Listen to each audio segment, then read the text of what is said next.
बिस्मिल्लाहिर्रहमानिर्रहीम। अस्सलामु अलैकुम वरहमतुल्लाहि वबरकातुहू। प्रोग्राम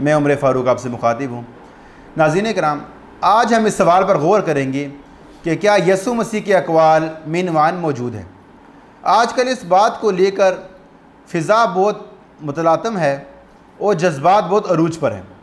ये बहस पाकिस्तान बाइबल सोसाइटी लाहौर की तरफ से एक किताब मोजूद भी कलाम मुक़द्दस की अशात से के कम से कम 7 साल बाद शुरू हुई, जिस इबारत पर सबसे ज़्यादा एतराज़ हुआ और मसीह ईमान के ख़िलाफ़ करार दी गई वो ये है, हमारे पास यीशु मसीह के बिल्कुल सही अल्फाज का कोई रिकॉर्ड मौजूद नहीं। हमारे पास इसके अल्फाज सिर्फ़ यूनानी तर्जमे में मौजूद हैं जो अनाजील के मुसन्निफ़ीन ने इस्तेमाल किए हैं। किताब मोजूद भी कलाम मुक़द्दस, उसका सफ़ा नंबर 118। इस पर मसीह दुनिया में एक गिरोह ने बहुत बड़ा शोर मचाया और जज्बाती फ़िज़ा कायम कर दी। देखना यह है कि वो अपने एहतजाज में इल्मी लिहाज से किस कदर मजबूत बुनियादों पर खड़े थे। क्या पाकिस्तान बाइबल सोसाइटी ने ऐसी कोई अनोखी बात कह दी थी जो इससे पहले किसी ने नहीं कही थी? असल बात यह है कि ये अल्फाज इसी फ़ॉरम से ठीक 100 बरस कबल भी तालीम किए गए थे, मगर ज़रा मुख्तलिफ अंदाज में। शायद कोमल बयानी की वजह से इस बात की शिद्दत कम हो गई थी, जभी तो इस वक्त एक पत्ता तक नहीं हिला था। दरअसल एहतजाज करने वाले मसीही भूल गए थे कि वो अपना मुकदमा मजबूत इल्मी बुनियादों के बजाय सरासर जज्बात के सहारे लड़ रहे हैं, और ये कि कलीसियाई मौक़िफ़ शुरू ही से इनके हक़ में ही नहीं है। क्या सय्यदना यीशु मसीह अलैहिस्सलाम के अक़वाल यूनानी ज़बान में इरशाद हुए थे? अदना सा सबूत भी सवाए क़ियासो गुमान के पेश नहीं किया जा सकता। सय्यदना यीशु मसीह अलैहिस्सलाम अरामी ज़बान बोलते थे और ये बात किसी सबूत के मोहताज नहीं, लेकिन जज्बाती गिरोह वो दावा करता है कि यीशु मसीह दुनिया की सारी ज़बानें जानते थे। इसकी तसल्ली के लिए कुछ हवाला जात पेश किए देते हैं। मोजूद भी कलाम मुक़द्दस में सराहतन लिखा है कि यीशु के ज़माने में फ़लस्तीन की ज़बान आरामी थी। यीशु शागिर्दों और भीड़ से यकीनन आरामी में बातें करते थे। किताब का सफ़ा नंबर 117। अलबत्ता अमकान की हद तक ये बात तस्लीम की जाती है कि यीशु कभी कभी यूनानी ज़बान बोला करते होंगे। बाइबल मुक़द्दस की मुतालाती इशात के सफ़ा नंबर 1731 पर इकरार मौजूद है कि सय्यदना यीशु मसीह अलैहिस्सलाम और उनके शागिर्द अरामी ज़बान ही बोलते थे, लेकिन अहद जदीद यूनानी ज़बान में लिखा गया। साफ ज़ाहिर है कि ये अक़वाल मसीह का तर्जमा ही है, असल नहीं। इंजील नवीसों ने यीशु मसीह के अक़वाल नकल करने में जो तसाहल और लापरवाही बरती है, इसके मुतालिक पादरी प्रोफेसर डार्ट साहब फरमाते हैं कि अगर हम सिर्फ़ नए अहदनामा और इसमें सिर्फ़ अनाजील पर गौर करें तो मालूम होगा कि हमारे खुदावंद के बाज़ अक़वाल और अफ़ाल जो यहाँ चारों अनाजील में हैं, और इसके बाज़ इख्तलाफात ऐसे हैं कि हम कतई फ़ैसला नहीं कर सकते कि इनमें कौन सा बयान ज़्यादा काबिल एतबार है। मसलन सलीब पर जो लक़ब हमारे खुदावंद के लिए लिखा गया, इस बारे में कोई सी 2 इंजीलें मुत्तफ़िक नहीं, और ना ही मसीह के जी उठने के बाद इनके ज़हूरों के बारे में इत्तफ़ाक़ है। मरकज़ और लूका की इंजीलों में तो ये ज़िक्र है कि जब खुदावंद के बदन को कब्र में रखे 2 रात और 1 दिन हो गए, तब औरतें खुशबू और मसाले लेकर गईं। लेकिन यूहन्ना की इंजील में मज़कूर है कि यूसुफ अरमतिया और निकोदीमस ने कब्र में रखने से बेशतर इसके बदल पर खुशबू वगैरह मली थी।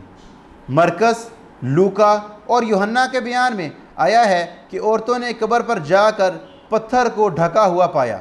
हालांकि मती बयान करता है कि फरिश्तों ने औरतों के सामने इसको ढाया था।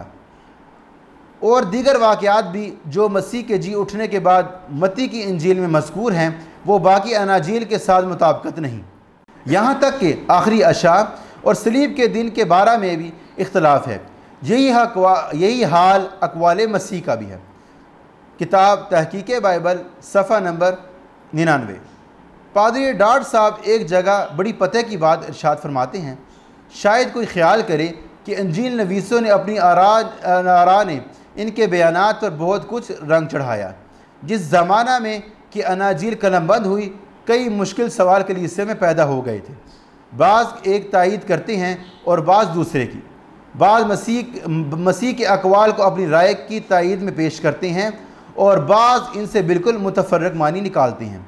और क्या कि यह बशरियत का खासा नहीं कि कोई मुसन्निफ़ जो किसी अमर के बारे में पुख्ता राय रखता हो और इंजील लिखने बैठते और अपने तय ज़ाहिर ना करे, वो किस फरीक से ताल्लुक़ रखता है। चनाचा होल्ड ज़मान ने साफ तौर से कह दिया कि कोई इंजील हीरोडोट्स की तरह इंजील नहीं लिखता कि जो कुछ उसने सुना है महज उसका बयान कर दे। वो सब कम व बेश किसी मजहब राय के मुकल्लद हैं। उनकी किताब का सफ़ा नंबर 125। पादरी साहब ने यहाँ वाज़े कह दिया कि इंजील नवीसों से गैर जानबदारी और दियानतदारी की राय की तवक्को फजूल है। उन्होंने जो कुछ लिखा अपने तबी में ऐलान के मुताबिक लिखा। इसके बाद पादरी डॉट साहब बड़ा दिलचस्प दावा करते हैं। वो फरमाते हैं कि यीशु के अकवाल बड़ी सेहत से महफूज रहे हैं। इनमें से बाज़ ज़माना की दस्तरत के महफूज थे और फरामोश ना हो सकते थे। अलबत्ता जिन ताल्लुकात में वो कहे गए थे इनसे जुदा हो गए होंगे तो हो गए, लेकिन वो ख़ुद तो महफूज रहे। उनकी किताब का सफ़ा नंबर 127। इसी बात की तस्दीक मोतदबी कलाम मुक़द्दस के लायक मुसन्निफ़ ने यूँ की कि यह हकीकत है कि मुस्तनद अनाजील में मसीह के जो मक़ूले मौजूद हैं वो कई दफ़ा अपने अदबी सियाक़ व सबाक़ से जुदा मालूम होते हैं। उनकी किताब का सफ़ा नंबर 165। सवाल ये है कि अक़वाल यीशु कैसे महफूज रहे, जबकि बकौल पादरी डॉट साहब वो अपने सियाक़ व सबाक़ से हट चुके थे और बाहम मुतज़ाद भी थे। वो तत्बीक की कोई सूरत मौजूद नहीं थी, जैसा कि सफ़ा नंबर 98 पर उनके इरशाद से वाज़े होता है। क्या सैयदना यीशु मसीह अलैहिस्सलाम मुतज़ाद बातें किया करते थे?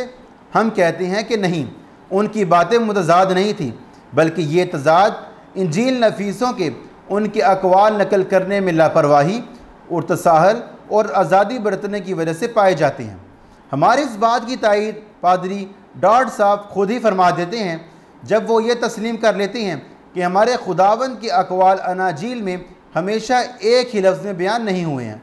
चनाचा ख़ुद खुदावंद की दुआ के जुमले मत्ती और लूका की अनाजील में किसी कदर मुतफर्रक हैं। उनकी किताब का सफ़ा नंबर 91। जब आपने अक़वाल मसीह की नकल में इंजील नफीसों का तसाहल और उनकी लापरवाही को मान लिया और उनके नतीजे में तज़ाद का वक़ू भी तस्लीम कर लिया है, तो उनके महफूज रहने का दावा क्यों कर सकते हैं? अब ज़्यादा से ज़्यादा अक़वाल मसीह के मफ़हूम का मुश्तबे अबलाग ही मुमकिन हो सकता है, क्योंकि कोई भी ये बात यकीन से नहीं कह सकता कि सय्यदना यीशु मसीह अलैहिस्सलाम क्या बयान फरमा रहे थे और इंजील नफीस इस कौल की अपने अल्फाज में बयान करने से अपने किस नज़रिए को मसीह की ज़बान से साबित करना चाह रहा था, क्योंकि पादरी साहब ने यह तस्लीम कर रखा है कि बाज़ इंजील नवीस मसीह के अक़वाल को अपनी राय की तायीद में पेश करते और बाज़ इनसे बिल्कुल मुतफर्रिक मानी निकालते। मज़े की बात यह है कि आगे चल कर पादरी साहब तमसीलात का सेहत के साथ बयान होना भी मुस्तरद कर देते हैं, अगरचा साथ ही इनके महफूज होने का दावा भी फरमा देते हैं। उन्होंने क्या कहा, आइए उन्हीं की ज़बानी सुनते हैं। फरमाते हैं, तमसीलों को पढ़ते वक़्त कोई ये ना कहेगा कि वो मिनवान सेहत के साथ बयान हुई हैं। इनका तर्ज़ बयान और तरीक़ा सब ये शहादत देती हैं कि इनमें से किसी तरह की मिलावट या तारीफ़ नहीं हुई है। कैसे वो ऐसी हालत में महफूज हैं, ये एक मुअम्मा है, लेकिन महफूज तो रही हैं। अलबत्ता पादरी पुरसी गार्डनर ये कहता है कि यीशु के कोई अक़वाल ऐसे नहीं थे जो बिल्कुल अहाता इराद से खारिज हों। उनकी किताब का सफ़ा नंबर 127। पादरी साहब अगर थोड़ी सी फ़िक्री दियानत का मुजाहरा फरमाते तो समझ लेते कि मुअम्मा ये नहीं है कि कैसे यस्सु की तमसीलात महफूज रही हैं, बल्कि ये है कि मिन वांछियत के साथ नकल ना होने के बावजूद किस तरह महफूज रहीं। दरअसल वो यहाँ जिस मुश्किल का सामना कर रहे हैं, इसे हकीकत समझकर कबूल करना उनके लिए सुहाने रूह बना हुआ था। कभी तो वो ये तस्लीम करते हैं कि सैयदना यीशु मसीह अलैहिस्सलाम के अकवाल को उनके हकीकी पस मंज़र से हटाकर बयान किया गया है, हालांकि इनके फरमान को दुरुस्त मानने का लाजमी नतीजा ये निकलता है कि यीशु के उन अकवाल का हकीकी मफ़हूम ही मस्तूर हो गया है और कभी वो उनके तज़ादात का इकरार करने पर मजबूर होते हैं। उनका ये रवैया इन्हें ख़ुद दो कश्तियों में सवार साबित करता है। वो एक बार फिर एक तवील बहस के बाद ये मानने पर मजबूर नज़र आते हैं कि हमने माना कि मोतरिज़ अनाजील के बयान को हर अमर में सही तस्लीम नहीं करते, बल्कि किसी ऐसी कसौटी की तलाश करते हैं जिस पर लगाने से हर मैल कुचैल दूर हो जाए और असल हकीकत बाकी रह जाए। ये अमर ना सिर्फ अकवाल मसीह पर बल्कि सब माजरों पर सादक आता है जिनका जिक्र अनाजील में आया है। जहाँ पहली 3 अनाजील मसीह के किसी कौल को मुख्तलिफ तौर से बयान करती हैं, वहाँ अक्सर फ़ैसला करना मुश्किल है कि इस कौल की असली सूरत हाल क्या थी। उनकी किताब का सफ़ा नंबर 129। मालूम नहीं क्यों पादरी डाड साहब घुमा फिरा कर जो बातें इरशाद फरमा रहे हैं इन्हें सीधी राह से क्यों नहीं कह देते। बहरहाल वो जो कुछ भी दावा फरमा लें, इन्हें इसका हक़ है, लेकिन कम अज़ कम इनके इरशादात से अकवाल मसीह के मुश्तबे होने का सुराग तो मिला।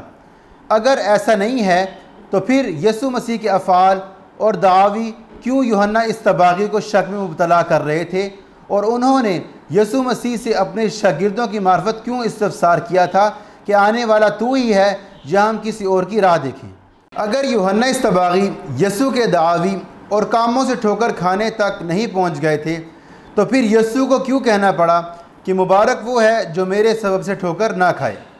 हमारे खुदावंद के अकवाल अनाजील में हमेशा एक ही अल्फाज में बयान नहीं हुए, चुनाचा ख़ुद खुदावंद की दुआ के जुमले मती और लूका की अनाजील में किसी कदर मुतफर्रक हैं।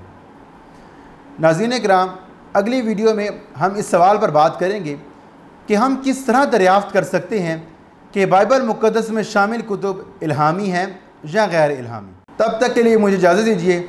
अस्सलामु अलैकुम वरहमतुल्लाहि वबरकातुहू।